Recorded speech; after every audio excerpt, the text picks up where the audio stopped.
Hector Hugh Munro, or Saki, was born in British Burma in 1870 and was educated almost entirely by governesses before being sent to England at the age of 12 to further his education.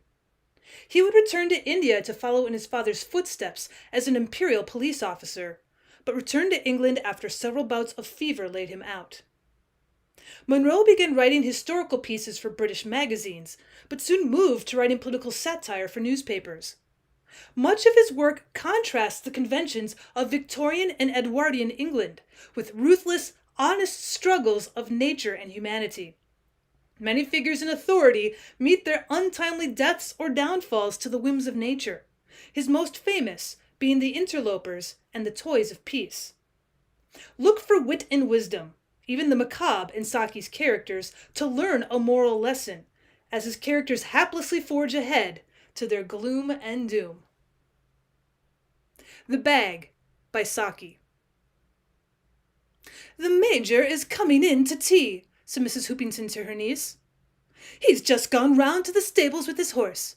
Be as bright and lively as you can. The poor man's got a fit of the glooms." Major Pallaby was a victim of circumstances, over which he had no control, and of his temper over which he had very little control. He had taken on the mastership of the Pexdale hounds in succession to a highly popular man who'd fallen foul of his committee, and the Major found himself confronted with the overt hostility of at least half the hunt, while his lack of tact and amiability had done much to alienate the remainder. Hence, subscriptions were beginning to fall off, foxes grew provokingly scarcer, and the wire obtruded itself with increasing frequency. The Major could plead reasonable excuse for his fit of the glooms. In ranging herself as a partisan on the side of Major Pallaby, Mrs. Hoopington had been largely influenced by the fact that she'd made up her mind to marry him at an early date. Against his notorious bad temper, she set his 3,000 a year and his prospective succession to a baronetcy, giving a casting vote in his favor. The Major's plans on the subject of matrimony were not at present in such an advanced stage as Mrs. Hoopington's, but he was beginning to find his way over to Hoopington Hall with a frequency that was already being commented on. "He had a wretchedly thin field out again yesterday," said Mrs. Hoopington. "Why you didn't bring one or two hunting men down with you, instead of that stupid Russian boy, I can't think." "Vladimir isn't stupid," protested her niece. "He's one of the most amusing boys I ever met. Just compare him for a moment with some of your heavy hunting men. Anyhow, my dear Nora, he can't ride." "Well, Russians never can, but he shoots." "Yes, and what does he shoot? Yesterday he brought home a woodpecker in his game bag." "But he'd shot 3 pheasants and some rabbits as well." "That's no excuse for including a woodpecker in his game bag." "Well, foreigners go in for mixed bags more than we do. A Grand Duke pots a vulture just as seriously as we should stalk a bustard. Anyhow, I've explained to Vladimir that certain birds are beneath his dignity as a sportsman. And as he's only 19, of course, his dignity is a sure thing to appeal to." Mrs. Hoopington sniffed. Most people with whom Vladimir came in contact found his high spirits infectious, but his present hostess was guaranteed immune against infection of that sort. "I hear him coming in now," she observed. "I shall go and get ready for tea. We're going to have it here in the hall. Entertain the Major if he comes in before I'm down. And, above all, be bright." Nora was dependent on her aunt's good graces for many little things that made life worth living, and she was conscious of a feeling of discomfiture because the Russian youth with whom she had brought down as a welcome element of change in the country house routine was not making a good impression. That young gentleman, however, was supremely unconscious of any shortcomings, and burst into the hall, tired and less sprucely groomed than usual, but distinctly radiant. His game bag looked comfortably full. "Guess what I have shot?" he demanded. "Pheasants? Wood pigeons? Rabbits?" hazarded Nora. "No, a large beast. I don't know what you call it in English. Brown with a darkish tail."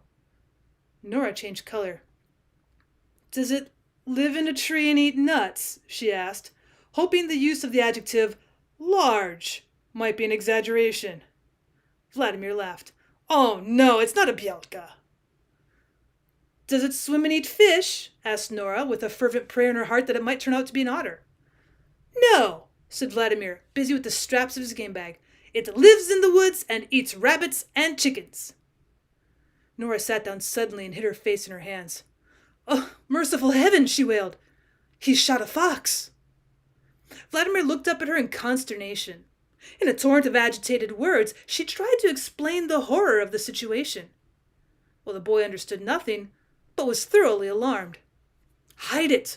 Hide it! Said Nora frantically, pointing to the still unopened bag. My aunt and the major will be here in a moment. Throw it on top of that chest. They won't see it there. Vladimir swung the bag with fair aim, but the strap caught in its flight on the outstanding point of an antler fixed in the wall, and the bag, with its terrible burden, remained suspended just above the alcove where tea would presently be laid. At that moment, Mrs. Hoopington and the major entered the hall. The major is going to draw our covers tomorrow, announced the lady with a certain heavy satisfaction. Smithers is confident that we'll be able to show him some sport.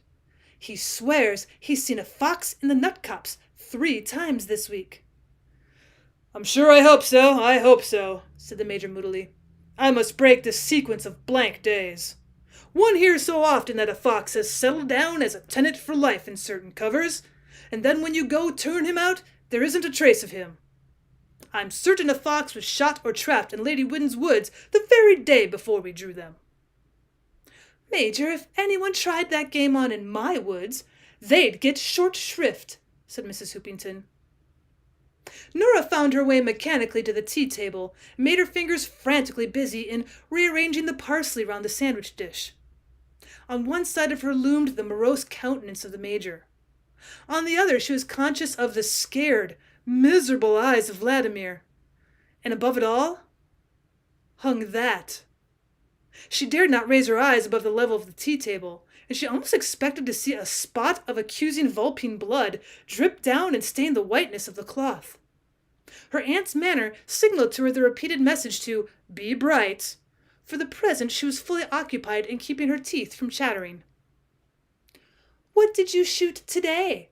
Asked Mrs. Hoopington suddenly of the unusually silent Vladimir. Nothing worth speaking of, said the boy. Nora's heart, which had stood still for a space, made up for lost time with a most disturbing bound. Well, I wish you'd find something that was worth speaking about, said the hostess. Everyone seems to have lost their tongues. When did Smithers last see that fox? Said the major. Yesterday morning. A fine dog fox with a dark brush, confided Mrs. Hoopington. Aha! We'll have a good gallop after that brush tomorrow, said the major with a transient gleam of good humor. And then gloomy silence settled again around the tea table, a silence broken only by despondent munchings and the occasional feverish rattle of a teaspoon in its saucer. A diversion was at last afforded by Mrs. Hoopington's fox terrier, which had jumped onto a vacant chair, the better to survey the delicacies of the table. But it was now sniffing in an upward direction at something apparently more interesting than the cold tea cake. Well, what is exciting him? Asked his mistress, as the dog suddenly broke into short and angry barks, with a running accompaniment of tremulous whines. Why, she continued, it's your game bag, Vladimir. What have you got in it? By God, said the major, who was now standing up, there's a pretty warm scent. And then a simultaneous idea flashed on himself and Mrs. Hoopington. Their faces flushed to distinct but a harmonious tone of purple, and with one accusing voice they screamed, You've shot the fox! Nora tried hastily to palliate Vladimir's misdeed in their eyes, but it's doubtful whether they heard her. The major's fury clothed and reclothed itself in words as frantically as a woman up in town for one day's shopping tries on a succession of garments. He reviled and railed at fate and the general scheme of things. He pitied himself with a strong, deep pity too poignant for tears. He condemned everyone with whom he had ever come in contact to endless and abnormal punishments. In fact, he conveyed the impression that if Destroying Angel had been lent to him for a week, it would have had very little time for private study. In the lulls of his outcry could be heard the querulous monotone of Mrs. Hoopington and the sharp staccato barking of the fox terrier. Vladimir, who did not understand a tithe of what was being said, sat fondling a cigarette and repeating under his breath from time to time a vigorous English adjective which he had long ago taken affectionately into his vocabulary. His mind strayed back to the youth in the old Russian folktale who shot an enchanted bird with dramatic results. Meanwhile, the major, roaming around the hall like an imprisoned cyclone, had caught sight and joyfully pounced upon the telephone apparatus, and lost no time in ringing up the hunt secretary and announcing his resignation of the mastership. A servant had by this time brought his horse round to the door. In a few seconds, Mrs. Hoopington's shrill monotone had the field to itself. But after the major's display, her best efforts at vocal violence missed their full effect. It was as though one had come straight out from a Wagner opera into a rather tame thunderstorm. Realizing, perhaps, that her tirades were something of an anticlimax, Mrs. Hoopington broke suddenly into some rather necessary tears and marched out of the room, leaving behind her a silence almost as terrible as the turmoil that had preceded it. "What shall I do with that?" asked Vladimir at last.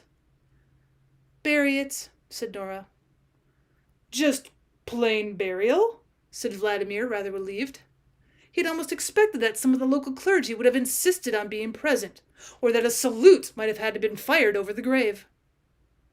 And thus it came to pass that in the dusk of a November evening, the Russian boy, murmuring a few of the prayers of his church for luck, gave hasty but decent burial to a large polecat under the lilac trees at Hoopington.